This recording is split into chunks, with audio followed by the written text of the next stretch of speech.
I have some happy news to share with all of you. I got my first-hand contract apartment in Sweden.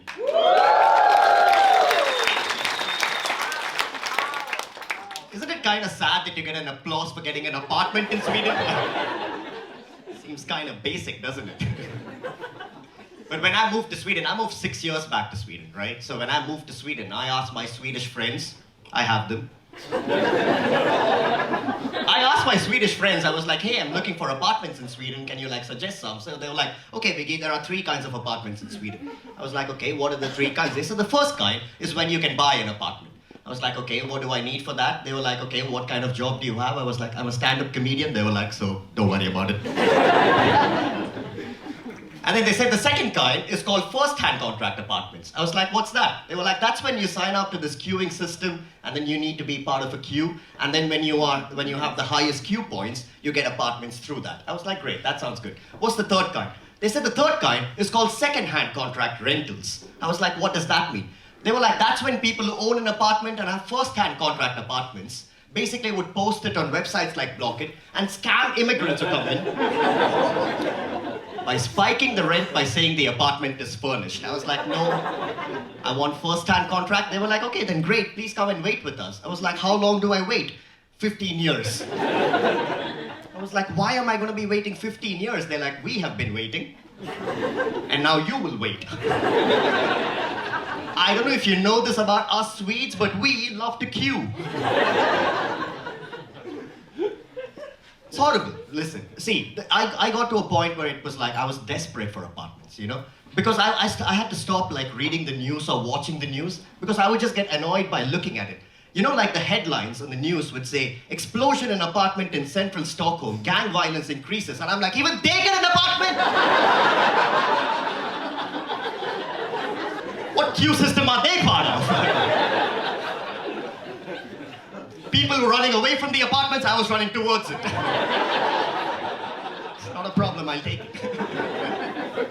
I would go there, I would ask the cops all kinds of questions about the explosion, about the apartment, but it has to be about the explosion, right? So I would be like, hey, this explosion that happened, what's the blast radius? 50 or 60 square meters?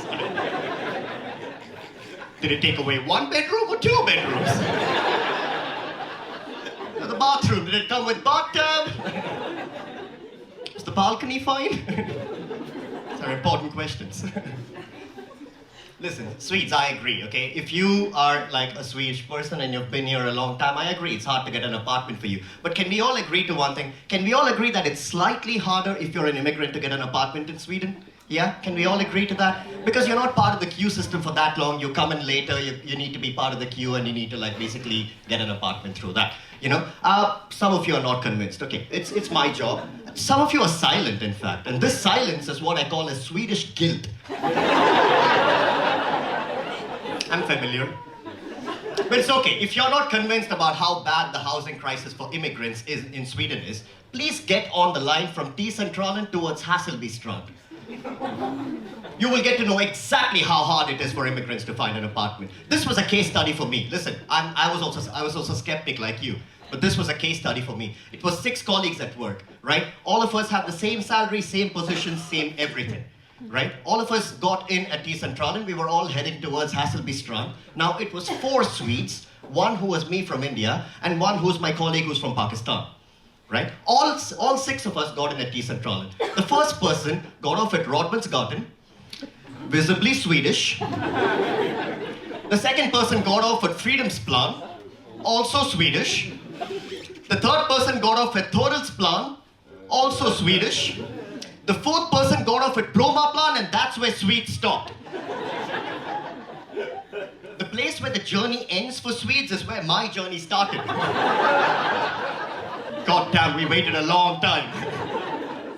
We waited to like such a point that the names of stations didn't even make sense anymore. There was a place called Blackberry.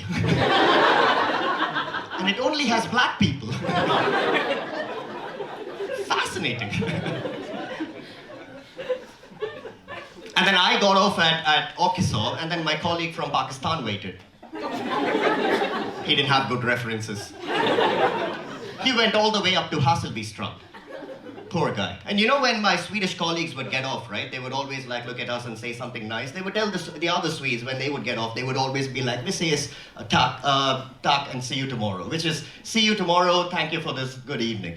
But when they would get off and like the last Swede who got off, they would always look at us and be like, "I hope you have a safe journey home."